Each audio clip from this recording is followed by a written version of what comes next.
Hi guys, hello. Good morning. So nandito tayo sa South Korea, isang OFW. So mahina ang aking company. Walang overtime, so balak kong umalis. Kaya bumili ako ng service para pag naghanap ako ng company, nag-apply, mayroon tayong service. Mahirap kasi yung mag-commute, tapos mahal magta-taxi, ganun papunta. So binili ko ito. So ayan, sobrang dumi. Lilinisin natin. 2017 model. Ang tinakbo niya is nasa, hindi ko alam kung tama pa yung odometer dahil di na gumagana yung speedometer niya.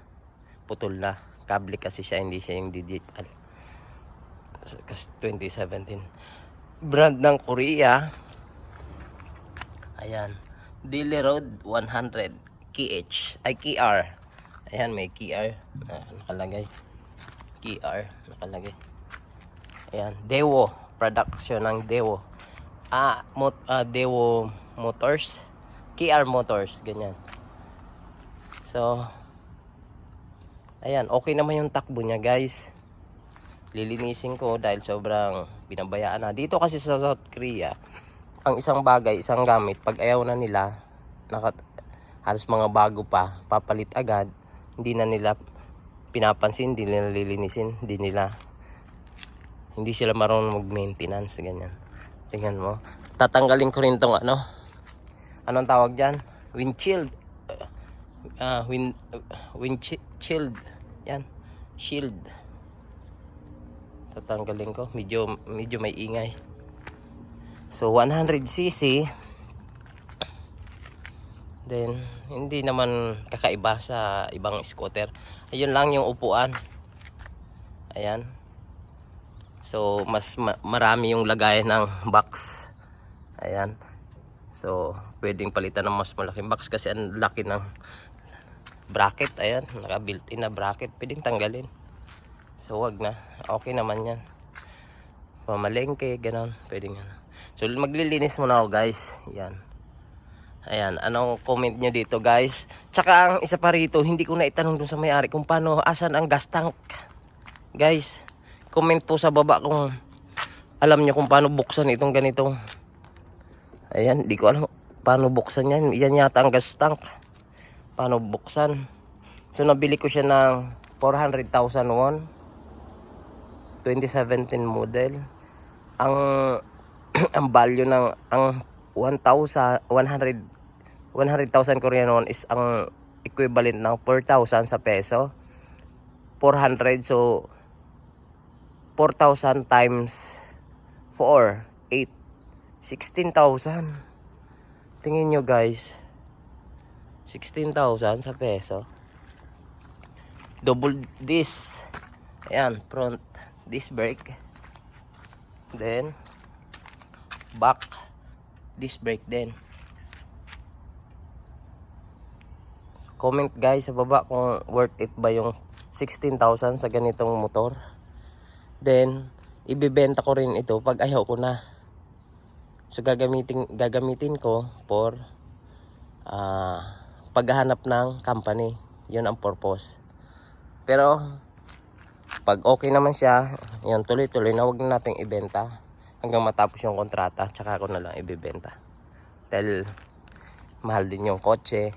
Kotse kasi mahal yung yung bohom na tinatawag, insurance. Guys, ang insurance ng sasakyan dito, yon, nagmumula sa 300,000 Korean won every 3 months. Depende sa contract, anong gusto mong kontrata. May every 3 months, may every 6 months, may every 1 year. Pero yung every 1 year na bohom or insurance sa sasakyan, 1 million ganyan. Depende sa insurance na gusto mo. 1 million Korean won is equivalent ng 42,000 sa peso. So ito, guys, dito ang motor, pag bumili ka ng motor, walang plaka. Ayan.